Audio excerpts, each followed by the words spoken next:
How do you wipe black lipstick from the kiss of death? Yeah.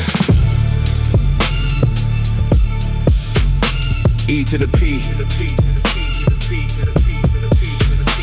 How is it possible to wipe the black lipstick from the kiss of death once the system marked your existence? See, I was never dangerous physically.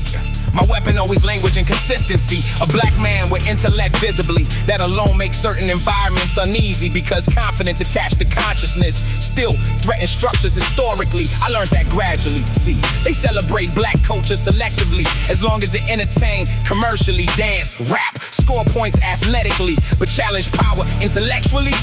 Now the room tense immediately. That contradiction shaped me deeply. I could have signed black lines symbolically, compromised identity quietly, smiled politely, played corporate safely, neutered parts of myself strategically, but somewhere in me resisted instinctively. So instead, I jumped inside the black hole willingly, into uncertainty, into originality, into saying what I actually believe publicly. And maybe that decision caused visibility, because being pro-black intelligently without becoming performative politically confuses people culturally, especially institutions built on predictability. See, they comfortable with marketable outrage, comfortable with simplified narratives emotionally. But a nuanced black man who think independently, the archetype disrupt categories completely. I felt blacklisted subtly, not dramatic movie scene conspiracy, just opportunities shifting strangely, conversations cooling mysteriously, rooms changing temperature quietly after certain truths spoken too honestly. And maybe I imagined some of it, but maybe not, because history show repeatedly black voices celebrated retrospectively after being resisted aggressively. That's the cycle historically.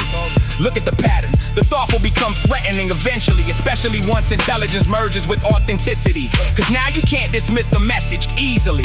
And I never fit comfortably anywhere fully. Too underground for executive socially, too executive for underground purists mentally, too analytical for shallow artistry, too artistic for rigid professionalism completely. So where exactly was I supposed to exist peacefully? That question haunted me for years privately. Am I black enough?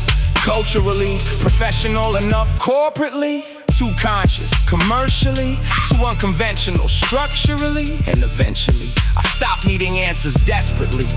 Because survival taught me identity cannot depend on audience acceptance permanently. That road destroyed people spiritually, trying shape shift for approval endlessly. So now I stand here honestly, a black man who loves software and soul loops equally, who studied systems obsessively, who refused reducing himself conveniently. And maybe that choice isolated me partially, but isolation also clarified things beautifully. Like success without integrity, hollow internally, and visibility without truth dangerous creatively. And no institution validates humanity officially.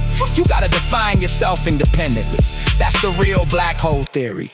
The deeper you search for authentic identity, the more society struggle categorizing you properly, and people fear what they can't simplify instantly. So they label you difficult, different, militant, complicated, anything except fully human philosophically. But I survived that pressure gracefully. Still writing, still thinking, still evolving lyrically, still refusing to flatten my complexity for comfort or profitability. And maybe the blacklisting real, maybe it's psychological residue mentally, maybe both simultaneously. But either way, I'd rather disappear with integrity than thrive through self-betrayal publicly. How do you wipe black lipstick from the kiss of death? Maybe you don't. Maybe you learn. The stain was never the problem. Maybe the problem was living in a world that taught black people to fear becoming fully themselves.